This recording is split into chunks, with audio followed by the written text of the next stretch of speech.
अब स्टूडेंट्स हम देखते हैं क्वेश्चन नंबर 2। जैसे कि हमने पिछला क्वेश्चन चेक करके आए हैं, स्टैंडर्ड फॉर्म हमने देखा और उसके साथ ही हमने प्योर क्वाड्रेटिक फॉर्म देखी।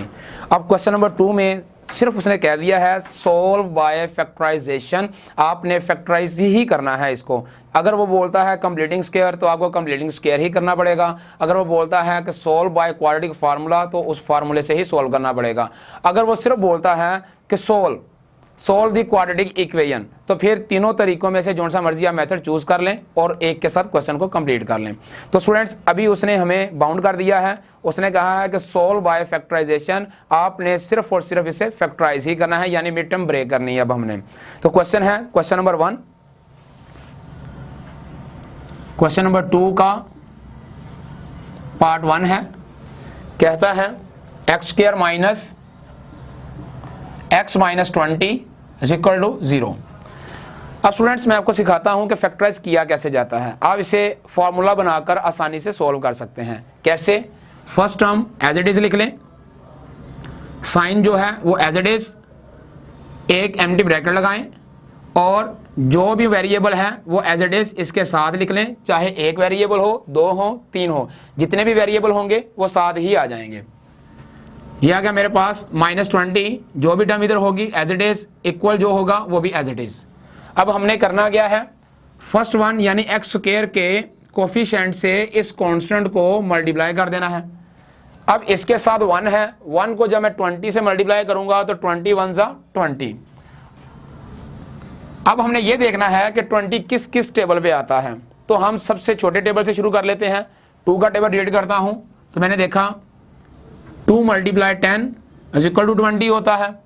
3 पे आता नहीं, 4 मल्टीप्लाई 5 इज इक्वल टू 20 होता है और 5 मल्टीप्लाई 4 हमारे पास 20 होता है और 10 मल्टीप्लाई 1 हमारे पास 20, 10 मल्टीप्लाई 2 हमारे पास 20 होता है। हम देख रहे हैं कि 2 टेबल बार बार रिपीट हो रहे हैं। जब 2 टेबल रिपीट हो जाते हैं वहीं छोड़ दिया करें, आंसर उसी में से ही आ जाता है। अब स्टूडेंट्स आपने देखना यह है कि इन टेबल में से एक ऐसा टेबल चूज करना है कि उसे प्लस करें या उसे माइनस करें तो हमारे पास जो हमारे मिड टर्म है इसके कोफिशिएंट के इक्वल आना चाहिए। अब हम देख रहे हैं कि हमारे पास x का कोफिशिएंट जो है वो 1 है।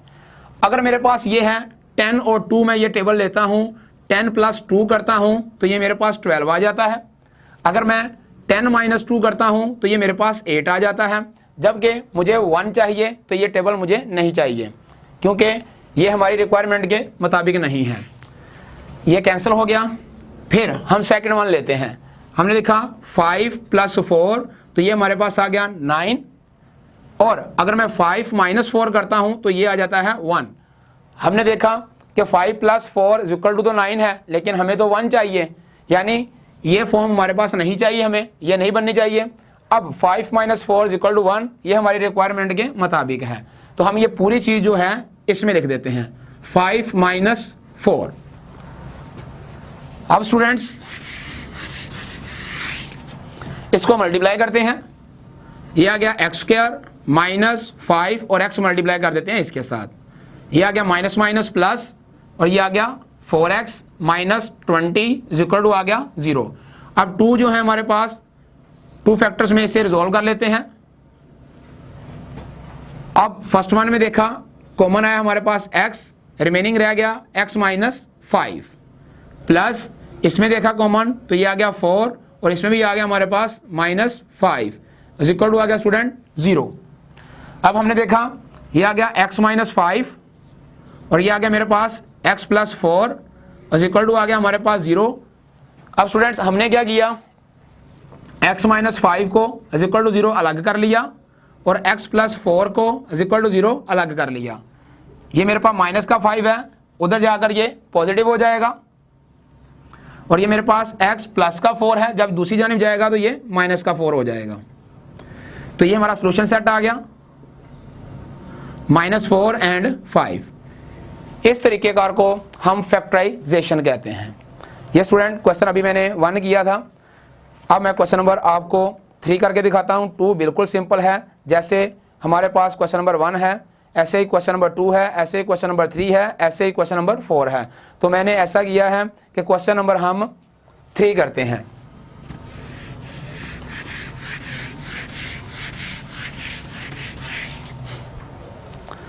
क्वेश्चन नंबर 2 का पार्ट 3 करते हैं। वो हमारे पास है 4 - 32x is equal to 17x square. अब स्टूडेंट्स हमने देखा कि हमारे पास 17x स्क्वायर है, तो सबसे पहले हमें इसे अरेंज करना होगा। x स्क्वायर की जानिब सारी टर्म्स को लेके जाएंगे, इधर हमारे पास 0 रह जाएगा। ये 17x स्क्वायर है, ये मेरे पास माइनस का 32 उधर जाके प्लस 32 हो जाएगा, और ये प्लस का 4 उधर जाके माइनस का 4 हो जाएगा। अब इसे अरेंज कर लेते हैं। ये आ गया मेरे पास 17x square plus 32x minus 4 is equal to 0। अब अपने तरीके के मुताबिक, मेथड के मुताबिक चलते हैं। एक्स स्क्वायर के कोफिशिएंट को हमने कांस्टेंट से मल्टीप्लाई किया। ये आ गया हमारे पास 17 × 4, ये आ गया हमारे पास 28, ये आ गया हमारे पास कैरी 2 आ गया, 4 1 = 4, और ये आ गया 6, यानी टोटल हमारे पास बन गया 68। अब स्टूडेंट्स हमने करना ये है कि इसके फैक्टर बनाने हैं। इसके हम फैक्टर बनाते हैं। सबसे पहले इसका 2 का टेबल रीड करते हैं। आप आसानी से बना सकते हैं। 68 को डिवाइडिंग बाई 2 करें तो ये आ जाएगा 2 × 34, और हमने देखा कि हमारे पास 3 के टेबल में 68 नहीं आता। उसके बाद हम करते हैं 68 को 4 पे डिवाइड करते हैं। ये हमारे पास आ जाएगा 4 × 17। फिर हमने और देखते हैं 5 के टेबल पे नहीं आता, ये 6 के टेबल पे भी नहीं आता, 7 के टेबल में भी नहीं आता, 8 के टेबल में भी नहीं आता। अगर हम देखते हैं 8 के टेबल में तो हमारे पास नहीं आ रहा, तो हम पहले इन्हीं को चेक कर लेते हैं, क्योंकि टेबल जब बढ़ रहे होते हैं तो जो आपके पास बन गए हैं आप पहले उन्हीं को चेक कर लिया करें।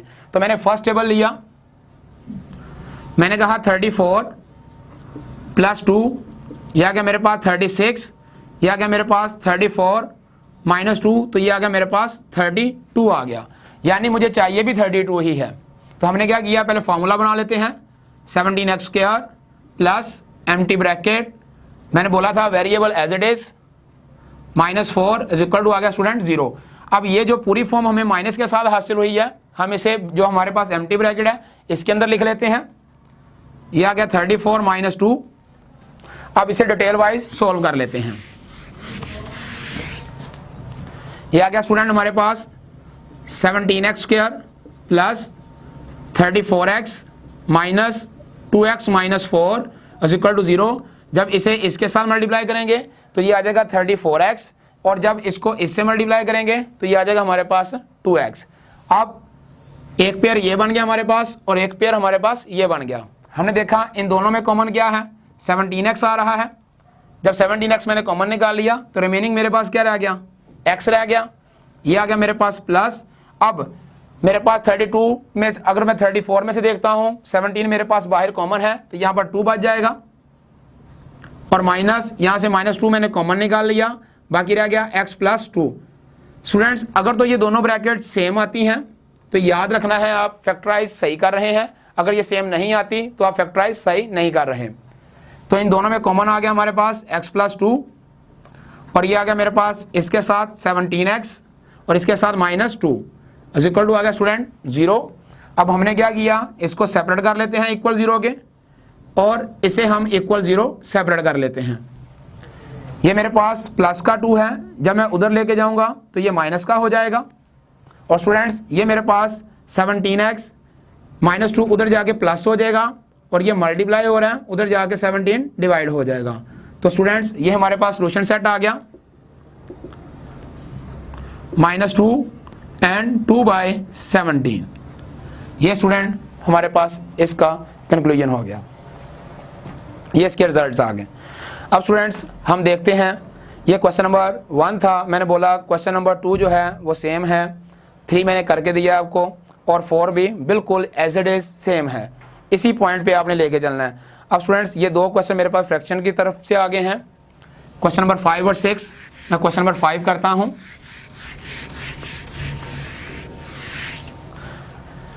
क्वेश्चन नंबर 5 मेरे पास है,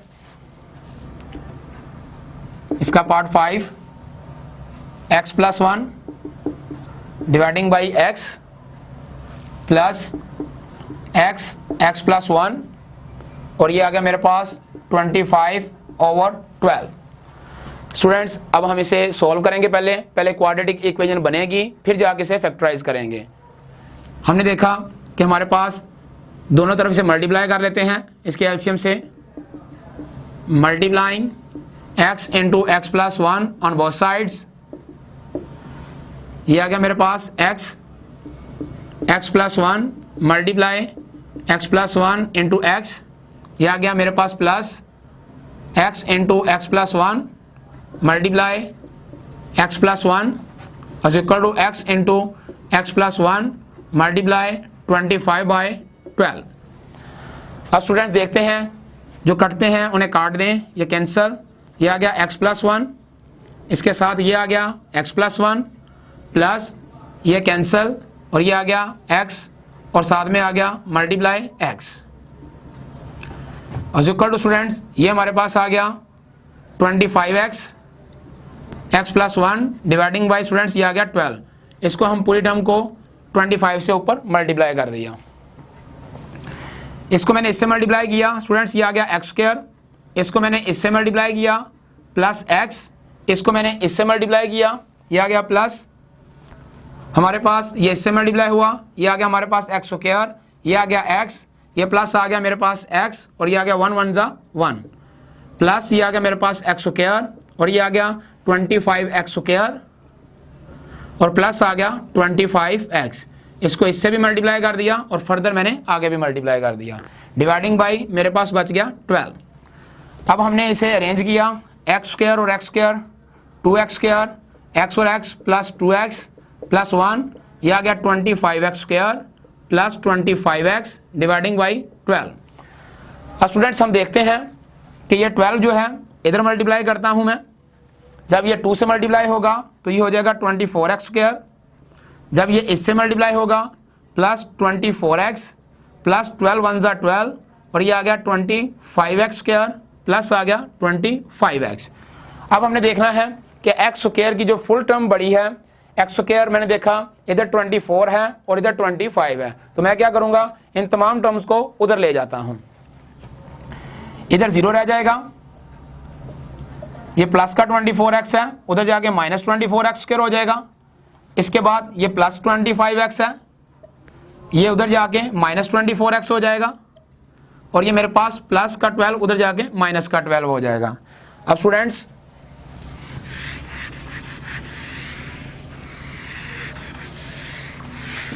इसे अरेंज करते हैं साथ ही, ये आ गया 25x स्क्वायर में से 24x स्क्वायर माइनस कर दिए, बाकी रह गया हमारे पास x का स्क्वायर।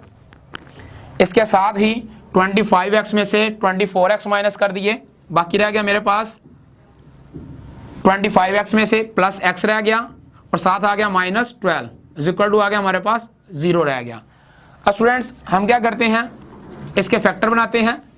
हमने देखा first term as it is plus empty bracket x minus 12 is equal to student आ गया 0। अब हमने देखा कि एक्स स्क्वायर का कोफिशिएंट फिर हमारे पास 1 आ गया है, इस 1 को मैंने 12 से मल्टीप्लाई किया तो ये आ गया मेरे पास 12 1 जा 12। अब स्टूडेंट्स हमने देखना है कि ये किस किस टेबल पे जाता है, तो 2 मल्टीप्लाई 6, 3 मल्टीप्लाई 4। पहले हम इन्हीं को चेक कर लेते हैं। हमने देखा कि अगर 6 प्लस 2 करें तो 8 हासिल होता है, माइनस करें तो ये हमें 4 हासिल होता है, जबकि हमें इसका कोफिशिएंट 1 चाहिए है। हमने कहा ये फार्मूला हमें नहीं चाहिए, ये पेयर नहीं चाहिए। अगर मैं सेकंड वन लेता हूँ 4 प्लस 3 तो ये 7 आता है, और अगर 4 माइनस 3 करता हूँ तो ये 1 आता है। जैसा कि मैंने इस पेयर को लिया 4 प्लस 3 इज इक्वल टू 7, तो हमने कहा ये हमें नहीं चाहिए क्योंकि हमें तो 1 चाहिए है। अब 4 माइनस 3 में से अगर देखा तो इसके हमारे पास रिजल्ट्स 1 आते हैं और ये हमें सेटिस्फाई करता, हमें 1 नहीं चाहिए है, तो ये पेयर मैं उठा के इसमें लिख देता हूं और बाकी हम रेज कर लेते हैं।